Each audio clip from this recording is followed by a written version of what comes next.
Hey Tech with Tigre fans, I'm going to walk you through how to make a better YouTube thumbnail graphic based on some of the stuff I've seen online. And so what I'll do first is I'll pull up kind of an example of what we got going on. So let's look at a couple of the ones that are in the sidebar. Like just looking at this brief section, I've really appreciated Tom Bilyeu's channel, and just not only from the content that's in there, but also because of how his team is making the thumbnails. They're using iconic colors for the brand. So he's got like this bright cyan, using big bold fonts that are easy to read, no serifs, no fancy squiggles and stuff. And you got the image of who it is. Now, if I get out to 1-to-1, it's really hard to read that that's Darul, blah, blah, blah. Like, we don't even know who he is, but it's like, why you struggle? That's the big part. Like, I'm struggling. Why do I struggle? Tell me, please. Oh, it looks like there's a doctor in there. Cool. It's got the brand in there for impact theory. Shows me the timestamp, everything, right? I'll show you what I have right here. This is actually not the latest one, so I'm going to update the contents. Update, modify content. You'll see what I adjusted there is that we ended up putting this white line to help stand off the guest from the background. And I really liked it. My podcast editor suggested it. I was like, great, it totally worked, because you could just see that difference of kind of just a little more engaging. And I played around with different things. I had like our episode number, but then we realized, well, that's what the timestamp's gonna be, so we couldn't do that. And I ended up creating this as our final kind of like 2020 style, because I also liked a bit of what Tom's got going on down here. See how he's got the high performance mindset in an italics, kind of like shifted. It's not really italics, it's more just slanted up like that. And I really like that. So that was cool. Kind of has a little more of movement and engagement and feels a little more impactful, I guess you would say. But we can look at some of the other ones, like this narcissist. Dr. Romani gets a lot of stuff, and we're competing in the same space for like people to watch Lola's content versus Dr. Romani's or other people's. But I noticed that sometimes like can't even tell barely that it even says subtítulos in Espanol. So they should ideally make it larger. The have empathy is really thin, you kind of lose a little bit of it, but narcissists, they just don't. At least it pulls you in. This one's got stroke on the text.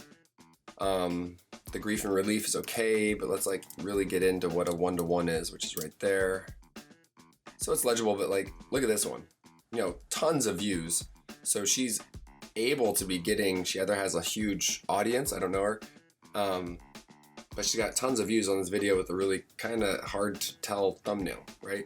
I got older gentleman, her, dark, I have no idea why it works or why it doesn't. This one up here for the covert narcissist is pretty good. I can easily read 11 signs, don't need to know anything about the of a part. And covert narcissist, cool. Pretty straight up, and I can see it really well. Got like a attractive looking person kind of thinking about it. So took all that stuff in.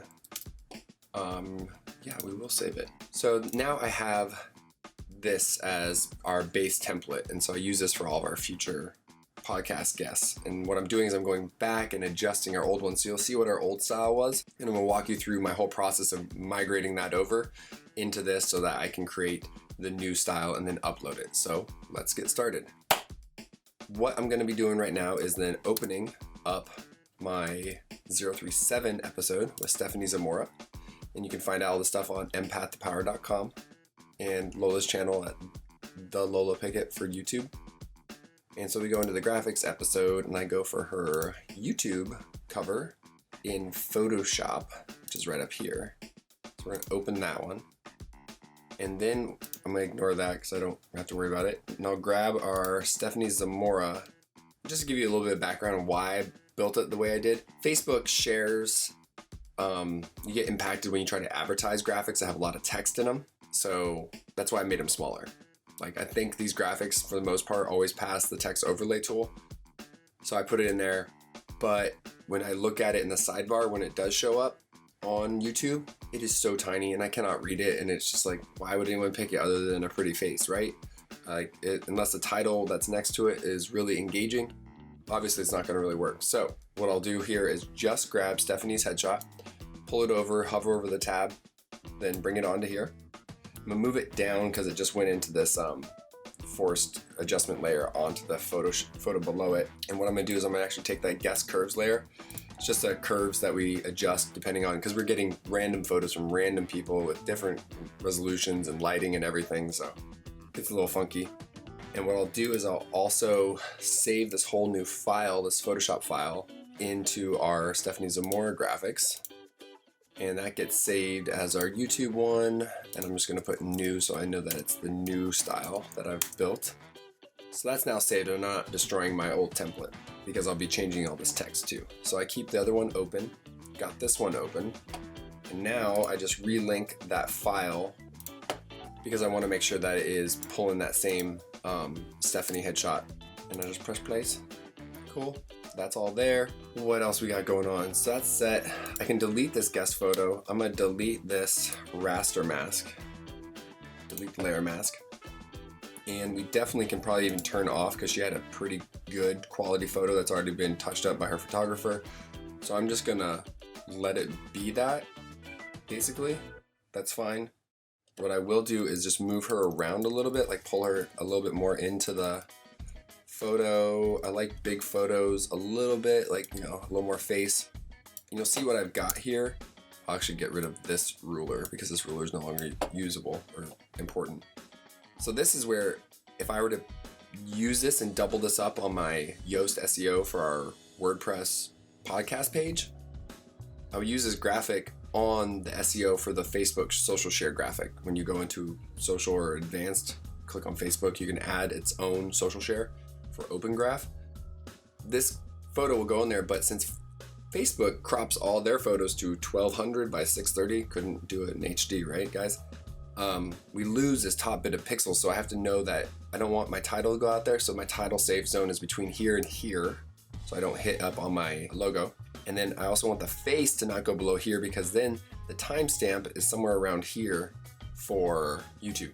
So as long as I'm not putting like their chin and their face all up on the timestamp, I think we're good. And this is the bottom of that same Facebook crop at the 1200 by 630. So now what I go through is I hide those previous guest border and guest drop shadows. I can actually just delete these vector masks too. So I'll delete those vector masks. And now I pretty much just zoom out, see what I would like. I think that's pretty good for Stephanie. I mean, we could go up a little bit larger. We're already at 50% of what the size of this image is, which is weird because it's a 9 megabyte image. So I don't fully buy it because it's a pretty sharp image. Well done, photographer. Well done. I'm gonna pull it down. I think I don't really want to play with all that hair in the background.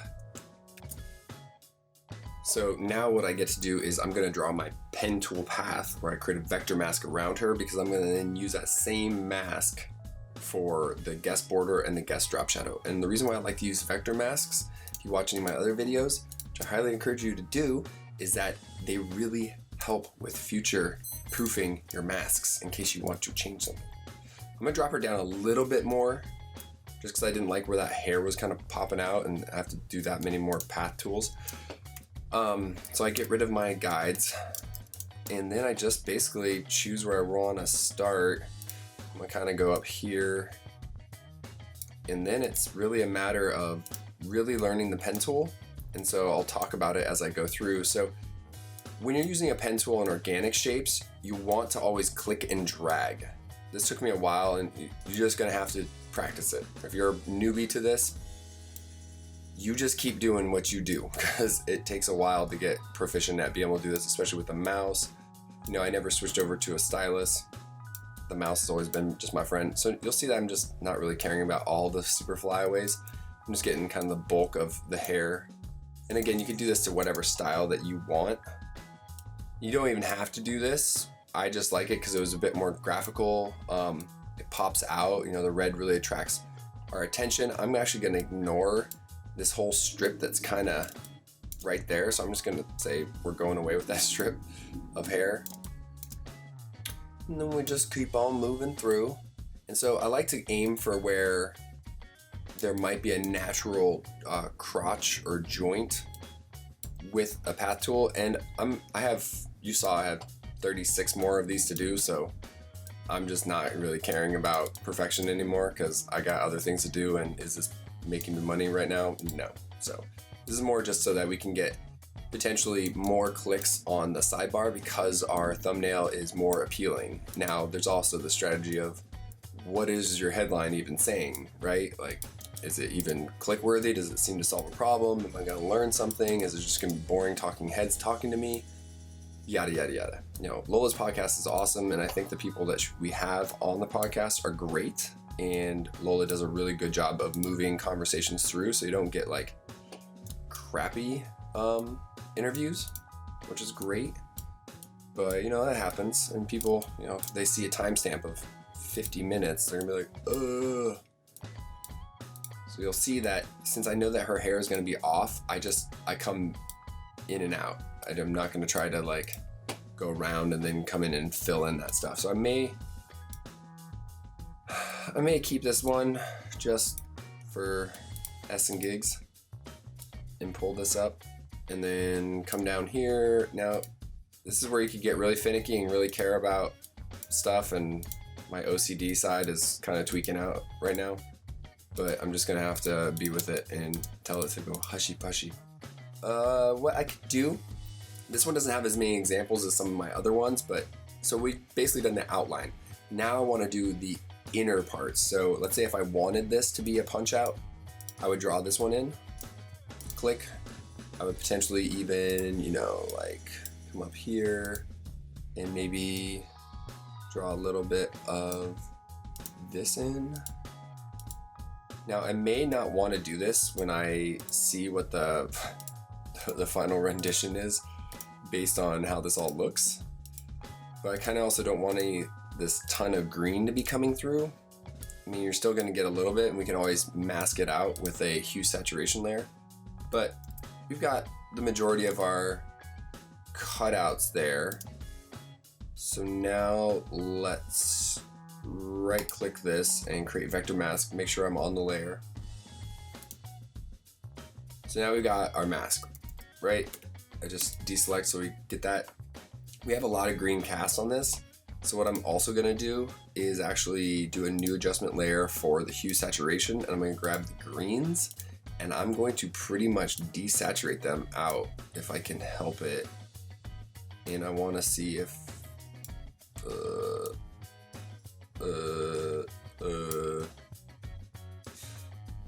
let's see if it's the cyans that really want to. Yeah, it's a little bit of cyans and it's a little bit of yellows too, probably. Yeah, so it's all the above.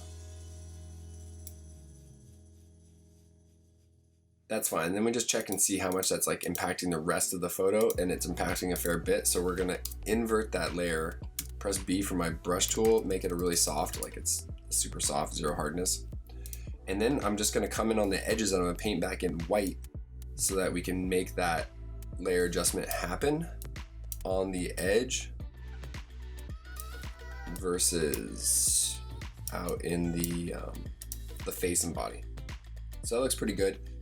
I would potentially do another hue saturation, and this time I'm going to kick up the saturation, potentially for the blues. I want to kind of get some more of her eyes and the reds. And then I'm going to invert that one, and I'm going to take my brush tool, make it smaller, and then just paint in on the lips just so that kind of highlights that a bit more. Get the iris. And notice I'm not trying to be too crazy with it, but eyes are the windows to the soul. Looks great, awesome. So that's all that. Now what I do is I click on the vector mask, go to paths, click on work path, go back to layers, click on guest drop shadow. Now I've got this work path kind of activated. It's basically ready to be used. So now I'll just undo this, press P to get my pen tool, right click, create vector mask. Great. Then I'm gonna click on this, do that, go back to the work path, right click, create vector mask.